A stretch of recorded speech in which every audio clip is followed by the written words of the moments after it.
Hi dears, welcome to Keerthi vlogger. ಇವತ್ತು mutton keema sambar ಯಾವ ರೀತಿ ಮಾಡೋಣ ನೋಡೋಣ ಬನ್ನಿ.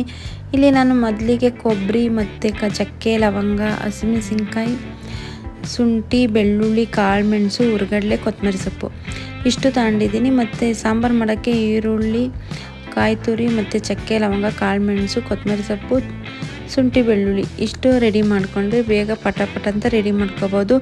ಇಲ್ಲಿ ನಾನು ಅರ್ಧ kg ಮಟನ್ ಕೀಮಾ ತಗೊಂಡಿದ್ದೀನಿ. ಅದನ್ನು ತೊಳೆದುಬಿಟ್ಟು ನೀರು ಸೋರ್ಕೊಳ್ಳಿ ಅಂತ ಸೈಡಲ್ಲಿ ಇಟ್ಟಿದ್ದೀನಿ. ಮತ್ತು ಮೊಟ್ಟೆ ಸಹ ಬೇಕು. ನಾನಿಲ್ಲಿ ಮೊದಲಿಗೆ ಹುರ್ಗಡ್ಲೆನ ಪೌಡ್ರ್ ಮಾಡ್ಕೊತಾ ಇದ್ದೀನಿ. ನುಣ್ಣಗೆ ಹುರ್ಗಡ್ಲೆ ಪೌಡ್ರ್ ಮಾಡಿ ಇಟ್ಕೊಂಡಿದ್ದಾಗಿದೆ. ಈಗ ಸಾಂಬಾರು ಪುಡಿ ಮತ್ತು ಖಾರದ ಪುಡಿ ಇಷ್ಟನ್ನು ತಗೊಂಡಿದ್ದೀನಿ ಮಸಾಲೆಗೋಸ್ಕರ. ಇವಾಗ ಸಣ್ಣಗೆ ಕಟ್ ಮಾಡ್ಕೊಂಡಿರೋಂಥ 2 ರಿಂದ 3 ಈರುಳ್ಳಿ, ಕಾಯಿ ತುರಿ, ಚಕ್ಕೆ, ಲವಂಗ, ಶುಂಠಿ, ಬೆಳ್ಳುಳ್ಳಿ, ಕೊತ್ತಂಬರಿ ಸೊಪ್ಪು ಮತ್ತು ಧನಿಯಾ ಪುಡಿ, ಖಾರದ ಪುಡಿ ಇಷ್ಟನ್ನು ಹಾಕಿ ನುಣ್ಣಗೆ ಪೇಸ್ಟ್ ಮಾಡ್ಕೋಬೇಕು ಸಾಂಬಾರು ಮಾಡೋಕ್ಕೋಸ್ಕರ. ನಾನಿಲ್ಲಿ ಮನೆಯಲ್ಲೇ ಮಾಡಿರೋವಂಥ ಧನಿಯಾ ಪುಡಿನ ಸೇರಿಸ್ತಾ ಇದ್ದೀನಿ.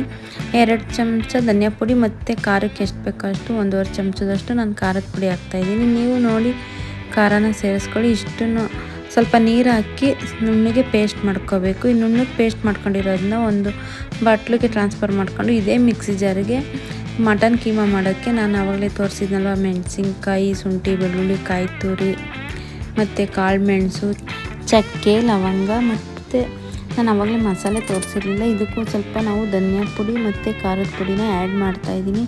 ಖಾರ ನೋಡಿ ಸೇರಿಸ್ಕೊಳ್ಳಿ. ನಾನಿಲ್ಲಿ ಹಸಿಮೆಣಸಿನ್ಕಾಯಿ ಹಾಕಿರೋದ್ರಿಂದ ಸ್ವಲ್ಪನೇ ಖಾರ ಹಾಕ್ತಾಯಿದ್ದೀನಿ. ಇವಾಗ ಇಷ್ಟನ್ನು ಸ್ವಲ್ಪ ನೀರು ಹಾಕಿ ನುಣ್ಣಗೆ ಪೇಸ್ಟ್ ಮಾಡ್ಕೋಬೇಕು, ಜಾಸ್ತಿ ತೆಳುವಾಗಬಾರ್ದು.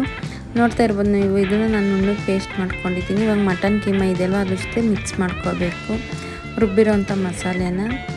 ಜಾಸ್ತಿ ನೀರು ಸೇರಿಸಿಬಿಟ್ರೆ ಉಂಡೆ ಬರೋಲ್ಲ, ಅದಕ್ಕೋಸ್ಕರ. ಮತ್ತು ನಾನು ಹುರ್ಗಡ್ಲೆನ ಫಸ್ಟೇ ಪೌಡ್ರ್ ಮಾಡಿ ಇಟ್ಕೊಂಡಿದ್ನಲ್ವ ಅದನ್ನು ಆ್ಯಡ್ ಮಾಡ್ತಾಯಿದ್ದೀನಿ. ಮತ್ತು ಒಂದು ಮೊಟ್ಟೆ ಸಹ ಒಡೆದಾಕಬೇಕು.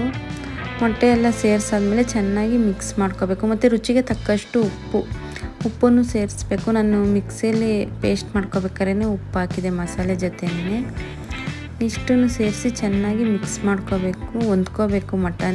ಇದು ಕೀಮಾಗೆ ಮಸಾಲೆ ಮತ್ತು ಹುರ್ಗಡ್ಲೆ, ಮೊಟ್ಟೆ ಎಲ್ಲ ಚೆನ್ನಾಗಿ ಹೊಂದ್ಕೋಬೇಕು. ಅದಕ್ಕೋಸ್ಕರ ಮಿಕ್ಸ್ ಮಾಡ್ಕೊಂಡಾದ್ಮೇಲೆ ಮತ್ತೆ ನಾನು ಮಿಕ್ಸಿಯಲ್ಲಿ ಒಂದು ಸ್ವಲ್ಪ ಮಿಕ್ಸ್ ಮಾಡೋಕ್ಕೋಸ್ಕರ ಜಾಸ್ತಿ ನುಣ್ಣಗೆ ರುಬ್ಕೋಬಾರ್ದು. ನೋಡ್ತಾ ಇರ್ಬೋದು, ನಾನು ಆವಾಗಲೇ ಮಸಾಲೆ ರುಬ್ಬಿದ್ನಲ್ವ ಇದೇ ಮಿಕ್ಸಿ ಜಾರಿಗೆ ಮಟನ್ ಕೀಮಾನ ಹಾಕಿ ಒಂದು ರೌಂಡ್ ಆಡಿಸ್ಕೊತೀನಿ ಮಿಕ್ಸ್ ಆಗಲಿ ಅಂತ. ನೋಡಿ ಈ ಥರ ಮಿಕ್ಸ್ ಆಗಲಿ ಅಂತ ನುಣ್ಣಗಾಗಬಾರ್ದು, ಸ್ವಲ್ಪ ಒಂದು ರೌಂಡ್ ಆಡಿಸ್ಕೊಂಡ್ರೆ ಸಾಕು. ಎಲ್ಲನೂ ಅದೇ ಥರ ಮಾಡ್ಕೋಬೇಕು. ಎಲ್ಲನೂ ಅದೇ ಥರ ಮಾಡ್ಕೊಂಡಾದ್ಮೇಲೆ ಚೆನ್ನಾಗಿ ಮಿಕ್ಸ್ ಮಾಡ್ಕೋಬೇಕು. ಬನ್ನಿ, ಇದೊಂದು ಸ್ವಲ್ಪ ಮಿಕ್ಸ್ ಮಾಡ್ಕೊಂಡಿದ್ದಾಗಿದೆ. ಇವಾಗ ಫಸ್ಟು ಸಾಂಬಾರಿಗೆ ನಾವು ಕುದಿಯೋಕ್ಕಿಡೋಣ. ಸಾಂಬಾರು ಮಾಡೋದಕ್ಕೋಸ್ಕರ ನಾನಿಲ್ಲಿ ಕುಕ್ಕರ್ ತಗೊಂಡಿದ್ದೀನಿ. ಕುಕ್ಕರ್ನ ಬಿಸಿ ಆದಮೇಲೆ ಸ್ವಲ್ಪ ಎಣ್ಣೆ ಹಾಕಿ ಈರುಳ್ಳಿ ಸಣ್ಣಕ್ಕೆ ಉದ್ದ ಕಟ್ ಮಾಡಿ ಇಟ್ಕೊಂಡಿದ್ದೀನೋ ಅದನ್ನು ಸೇರಿಸಿ ಚೆನ್ನಾಗಿ ಗೋಲ್ಡನ್ ಬ್ರೌನ್ ಆಗೋವರೆಗೂ ಚೆನ್ನಾಗಿ ಫ್ರೈ ಮಾಡ್ಕೋಬೇಕು. ಇದು ಚೆನ್ನಾಗಿ ಫ್ರೈ ಮಾಡಿಕೊಂಡ್ರೆ ಸಾರು ತುಂಬ ಟೇಸ್ಟಿಯಾಗಿ ಬರುತ್ತೆ. ಇವಾಗ ಇದು ಫ್ರೈ ಆಗಿದೆ. ಇದ್ರ ಜೊತೆನೇ ನಾನು ರುಬ್ಬಿರೋವಂಥ ಮಸಾಲೆನ ಆ್ಯಡ್ ಮಾಡ್ತಾಯಿದ್ದೀನಿ. ಮಸಾಲೆನೂ ಅಷ್ಟೇ ಇದ್ರ ಜೊತೆ ಚೆನ್ನಾಗಿ ಹೊಂದ್ಕೋಬೇಕು. ಈರುಳ್ಳಿ ಜೊತೆ ಮತ್ತು ಎಣ್ಣೆ ಜೊತೆ ಹೊಂದ್ಕೊಳ್ಳೋ ತನಕ ಚೆನ್ನಾಗಿ ಮಿಕ್ಸ್ ಮಾಡ್ಕೋಬೇಕು. ಮಿಕ್ಸ್ ಮಾಡ್ಕೊಂಡಾದ್ಮೇಲೆ ನಾವು ನೀರನ್ನ ಸ್ವಲ್ಪ ತೆಳುವಾಗೇ ಮಾಡ್ಕೋಬೇಕು. ಕೀಮಾ ಉಂಡೆ ಹಾಕೋದ್ರಿಂದ ಗಟ್ಟಿಯಾಗಿ ಹೋಗುತ್ತೆ. ಆದ್ದರಿಂದ ನಾನಿಲ್ಲಿ ಸ್ವಲ್ಪ ನೀರನ್ನ ಜಾಸ್ತಿನೇ ಆ್ಯಡ್ ಮಾಡ್ತೀನಿ. ಮತ್ತು ರುಚಿಗೆ ತಕ್ಕಷ್ಟು ಉಪ್ಪೆಲ್ಲ ಸೇರಿಸಾದ್ಮೇಲೆ ಚೆನ್ನಾಗಿ ಮಿಕ್ಸ್ ಮಾಡಿಬಿಟ್ಟು ಸ್ವಲ್ಪ ಕುದಿಯೋಕ್ಕೆ ಬಿಡಬೇಕು. ಇದು ಸಣ್ಣ ಉರಿಯಲ್ಲೇ ಸ್ವಲ್ಪ ಕುದಿಯೋಕ್ಕೆ ಬಿಟ್ಟುಬಿಟ್ಟು ಮಸಾಲೆ ಎಲ್ಲ ಹಸಿ ಸ್ಮೆಲ್ಲೆಲ್ಲ ಹೋಗ್ಬೇಕಲ್ವ, ಅದಕ್ಕೋಸ್ಕರ ಚೆನ್ನಾಗಿ ಮಿಕ್ಸ್ ಮಾಡಿಬಿಟ್ಟು ಸ್ವಲ್ಪ ನೀರೆಲ್ಲ ಸೇರಿಸ್ಬಿಟ್ಟು ಅದನ್ನು ಕುದಿಯೋಕ್ಕೆ ಇಡೋಣ.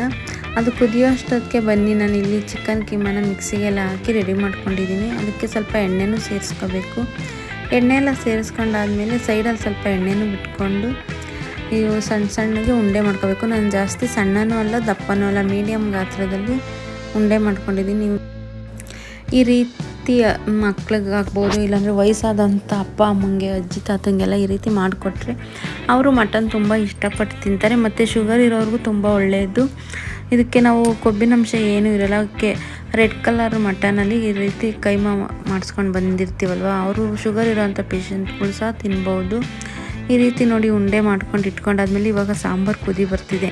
ಆ ಕುದಿ ಬಂದಿರೋ ಸಾಂಬಾರಿಗೆ ಸ್ವಲ್ಪ ಕೊತ್ತಂಬರಿ ಸೊಪ್ಪನ್ನ ಆ್ಯಡ್ ಮಾಡ್ತಾಯಿದ್ದೀನಿ. ಕೊತ್ತಂಬರಿ ಸೊಪ್ಪು ಸೇರಿಸಾದ್ಮೇಲೆ ಉಂಡೆ ಕಟ್ಟಿರೋವನ್ನ ನಾನು ಜಾಸ್ತಿ ಐ ಫ್ಲೇಮಲ್ಲಿ ಇಟ್ಕೊಂಡಿಲ್ಲ, ಒಲೆನ ಕಡಿಮೆ ಉರಿಯಲ್ಲೇ ಇಟ್ಕೊಂಡು ಉಂಡೆ ಮಾಡಿರೋವಂಥವನ್ನೆಲ್ಲ ಸ್ಟೆಪ್ ಬೈ ಸ್ಟೆಪ್ ಬಿಟ್ಕೋಬೇಕು. ಈ ರೀತಿ ಮಾಡಿಕೊಡೋದ್ರಿಂದ ವಯಸ್ಸಾದವ್ರಿಗಾಗ್ಬೋದು ಇಲ್ಲ ಮಕ್ಳಿಗಾಗ್ಬೋದು ತುಂಬ ಇಷ್ಟಪಟ್ಟು ತಿಂತಾರೆ. ಮತ್ತು ಕೈಮಾ ಉಂಡೆಗೆ ಬಿಸಿ ಬಿಸಿ ಮುದ್ದೆ ಮಾಡ್ಕೊಂಡು ಊಟ ಮಾಡಿದ್ರೆ ತುಂಬ ಚೆನ್ನಾಗಿರುತ್ತೆ, ಒಳ್ಳೆ ಕಾಂಬಿನೇಷನು. ನೀವು ಯಾವ ರೀತಿ ಮಾಡ್ತೀರಾ ಅಂತ ನನಗೆ ಕಮೆಂಟಲ್ಲಿ ತಿಳಿಸಿ. ನಿಮ್ಗೆ ಇಷ್ಟ ಆದರೆ ನೀವು ಲೈಕ್ ಮಾಡಿ, ಶೇರ್ ಮಾಡಿ, ಕಮೆಂಟ್ ಮಾಡಿ, ಸಬ್ಸ್ಕ್ರೈಬ್ ಆಗಿ. ಮತ್ತು ನೀವು ಒಂದ್ಸತಿ ಈ ರೀತಿ ಟ್ರೈ ಮಾಡಿ ನೋಡಿ. ಇವಾಗ ನಾವು ಇದಕ್ಕೆ ಉಂಡೆ ಹಾಕಿದ ತಕ್ಷಣ ಸೌಟಾಗಿರ್ಬೋದು, ಚಮಚ ಆಗಿರ್ಬೋದು ಏನು ಯೂಸ್ ಮಾಡಬಾರ್ದು.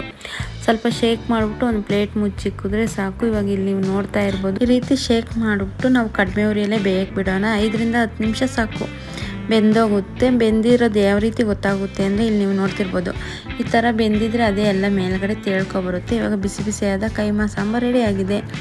Thanks for watching. Bye, take care.